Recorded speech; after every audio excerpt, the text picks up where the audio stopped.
continuación vamos a conversar sobre la obra copernicana, sobre la ciencia copernicana. Para ello vamos, en primer lugar, a hacer una ambientación de la obra de Copérnico en el siglo XVI. En segundo lugar, la manera en que la obra copernicana es recibida tanto por las autoridades eclesiásticas protestantes como católicas, y finalmente la parte más importante de la ciencia de Copérnico. Es un hecho conocido que la gran ciencia moderna comienza entre los siglos XVI y XVII, y que su gran desarrollo se hace entre los primeros años del siglo XVII, específicamente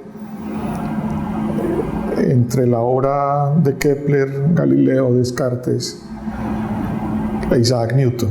El referente fundamental de la gran obra del siglo XVII es la obra de Nicolás Copérnico. Por eso nosotros hoy conocemos toda esa producción entre el siglo XVI y XVII como la Revolución Copernicana. La Revolución Copernicana no es solamente la obra de Copérnico, la ciencia de Copérnico, sino también lo que involucra a todos los copernicanos, o sea, todos aquellos autores que intentaron demostrar que Copérnico tenía razón. Por esa razón es necesaria la referencia a la obra de Copérnico siempre que vamos a hablar de la gran ciencia moderna o el gran desarrollo de la ciencia moderna en el siglo XVII. Como se sabe, la obra copernicana fue la gran obra de Copérnico. Se publicó hacia 1543. Esa obra nosotros la conocemos como el libro de las revoluciones, o en su original en latín, el De Revolutionibus Orbium Celestium. Generalmente los historiadores de la ciencia lo citan en latín y no lo citan en castellano porque tenemos problemas de traducción de ese título, como hablaremos más adelante. 1543 es un año muy especial, teniendo en cuenta que muchos fenómenos han venido ocurriendo en Europa y que tienen directa influencia en el desarrollo de la ciencia o en la creación de las condiciones de la ciencia de Copérnico. El primero de ellos es el descubrimiento de América. Es decir, pues todos sabemos que ya para 1543, llevamos más o menos 50 años después del descubrimiento de América, y ya para la época la discusión de si la Tierra es plana o es una esfera ya ha sido superada. Por eso en la obra de Copérnico, Copérnico, cuando va a hablar de la naturaleza de la Tierra, va a resolver el problema de una vez en 4 o 5 renglones, diciendo: la Tierra es una esfera, como lo demostraron los viajes de los príncipes lusitanos y los príncipes hispanos a América.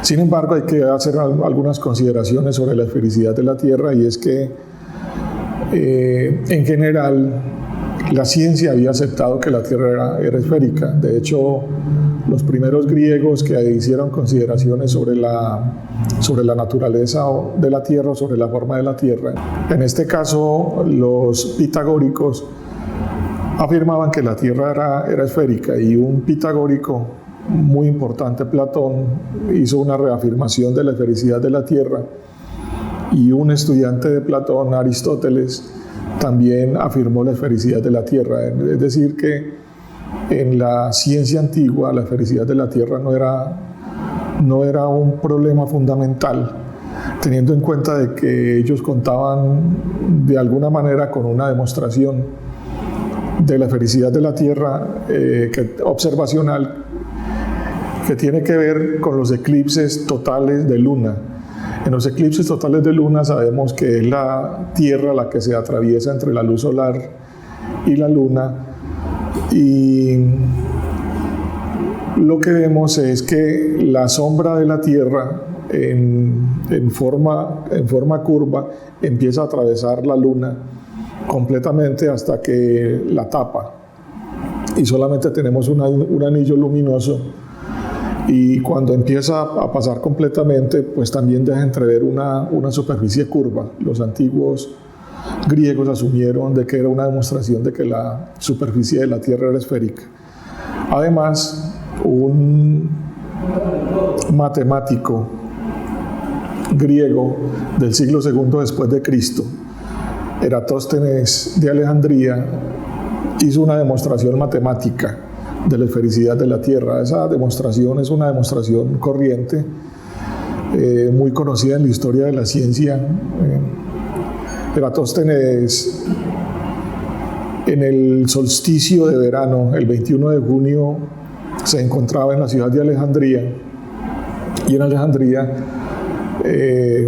alguien le dice que ese mismo día, el 21 de junio, en el Alto Asuán, clavando una vara, la vara no proyecta sombra.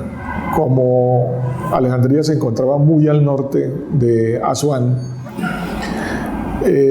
Eratóstenes supuso de que si clavaba una vara ese día, la superficie no debía proyectarle ninguna sombra. Clavó la vara y la vara le proyectó sombra. Entonces se hizo la pregunta por qué razón en el Alto Asuán la vara no proyectaba sombra y en Alejandría sí proyectaba sombra. Si la superficie de la Tierra fuera plana, en cualquier parte de la Tierra los rayos llegarían perpendiculares a la superficie de la Tierra y cualquier vara que se clavara no proyectaría sombra.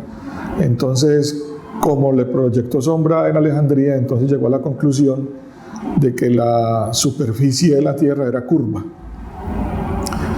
Entre Asuán y Alejandría, y así para toda la Tierra, y que la distancia Asuán-Alejandría era solamente una porción de una gran esfera. Mandó un esclavo a que hiciera el recorrido entre Asuán y Alejandría para que midiera la distancia, y en las unidades de medidas de la época, que es el estadio, midió en la correspondiente medida que nosotros tenemos hoy, que es en kilómetros, por ejemplo, midió la distancia en aproximadamente 800 kilómetros. Llegó a la conclusión de que esos 800 kilómetros eran la 50ª parte de la superficie total de la Tierra, y teniendo en cuenta esa 50ª parte, llegó a la conclusión de que la Tierra tenía más o menos 40.000 kilómetros de esfericidad, 40.000 kilómetros de circunferencia. Entonces, desde Eratóstenes de Alejandría, con esta demostración matemática, nosotros en la tradición académica se asume de que la Tierra es una esfera. Ni siquiera los medievales cristianos y árabes dudaron de que la Tierra fuera una esfera, excepto algunas consideraciones que hicieron algunos intelectuales en el siglo IV, y tal vez como excepciones algunos otros, cuando decían que esa concepción de la Tierra esférica contradecía la concepción del Génesis, donde se afirmaba que la Tierra era plana, que era como el escabel del Señor, que la Tierra era como una tienda del desierto, donde nosotros estábamos en el centro, en una parte plana, y el cielo era como el techo de la tienda. Pero en la tradición intelectual esas teorías no fueron exitosas. Nosotros todavía hoy seguimos discutiendo de si a finales del siglo XV Cristóbal Colón discutía si la Tierra era plana o si la Tierra era esférica para poder realizar sus viajes a América. Colón, sabemos, era un individuo letrado, era un individuo que había asistido a la universidad, y en las universidades medievales escolásticas de los siglos XIII, XIV y XV no es un punto de discusión la esfericidad de la Tierra. La esfericidad de la Tierra se da como un hecho. Sin embargo, a nosotros nos cuentan de que Colón, cuando estuvo discutiendo en Salamanca, a él le negaron el viaje porque la Tierra era plana y que no podía navegar por el Atlántico, porque iba a llegar a una especie de abismo que era algo así como uno de los accesos al infierno, en un mar lleno de serpientes, dragones, lleno de un mar maloliente. Sin embargo, eso es lo que se ha conocido como la leyenda negra. Los historiadores españoles han evaluado bien el asunto y han llegado a la conclusión de que eso fue un invento de un hijo de Cristóbal Colón para hacer quedar mal a los profesores de Salamanca, teniendo en cuenta que le habían negado el viaje. Lo que sí sabemos es que los profesores de Salamanca conocían a Aristóteles, conocían a Platón y tal vez conocían la demostración matemática de Eratóstenes de Alejandría. Algunos historiadores dan como un hecho que ellos conocían las demostraciones matemáticas de Eratóstenes y que eso hacía posible el cálculo que había entre las costas de China y entre las costas del África y España y Portugal, y ese cálculo hacía que ellos dijeran que para ir de las costas de África y Europa hasta las costas de China se demorarían más o menos 6 meses. Sabemos que es así. La cuestión es que ningún barco puede navegar 6 meses en alta mar porque se pudre la comida, se pudre el agua. No hay manera de que puedan sobrevivir. De hecho, el viaje de Colón duró más o menos 2 meses y ya tenían la comida podrida y ya habían empezado a aguantar hambre cuando llegaron por primera vez a las Bahamas y descubrieron las primeras islas en América. Entonces, lo que quiero decir es que con la tradición intelectual no hay dificultades para hablar de una tierra esférica. Sin embargo, ya para el siglo XVI, Copérnico conoce todas los descubrimientos que se han hecho en América y no se da como un problema el que la Tierra sea esférica. Lo segundo que hay que tener en cuenta es la invención de la imprenta. La invención de la imprenta es fundamental porque el libro de Copérnico fue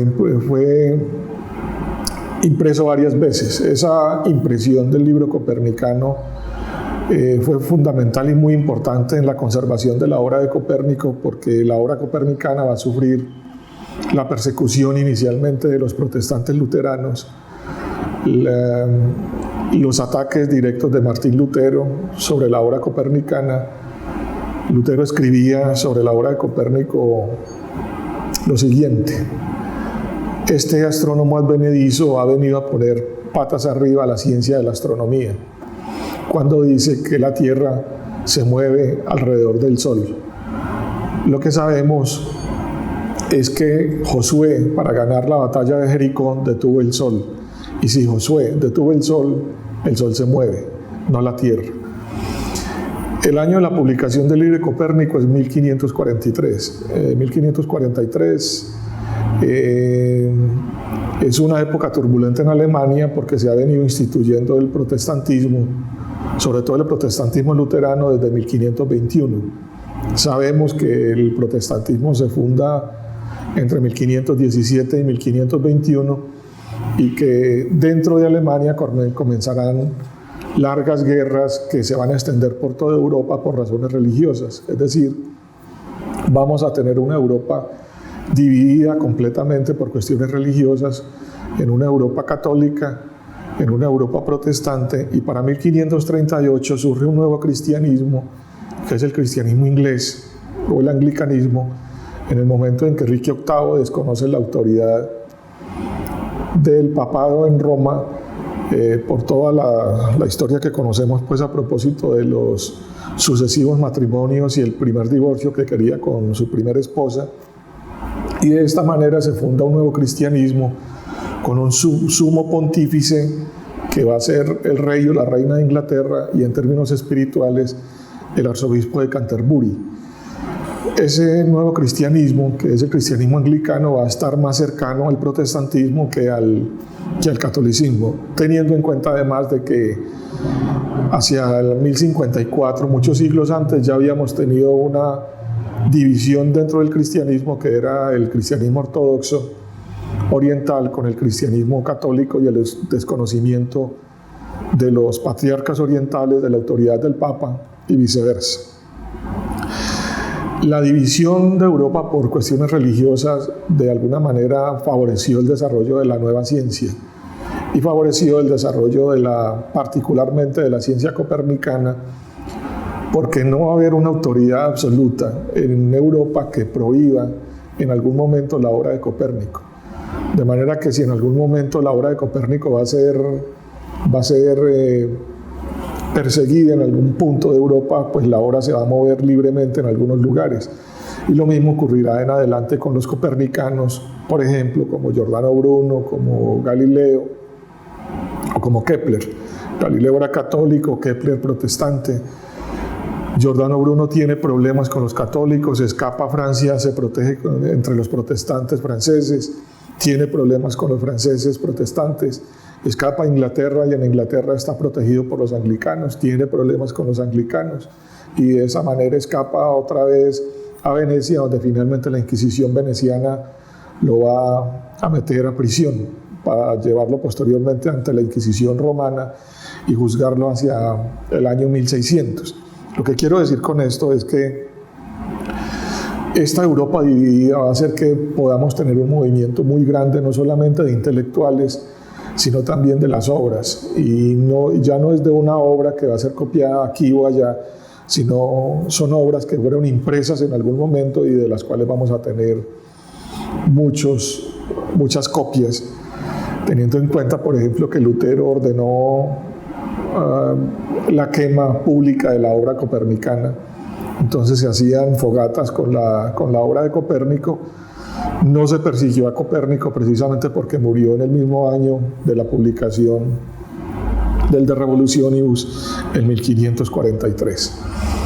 Esta reforma protestante es fundamental en el desarrollo de la obra de Copérnico, además, porque Copérnico es un clérigo católico, es un sacerdote que está en una parroquia. El lugar en este momento es un lugar de peregrinación, es un museo, se conoce como la Catedral de Frombork, en el norte de Polonia.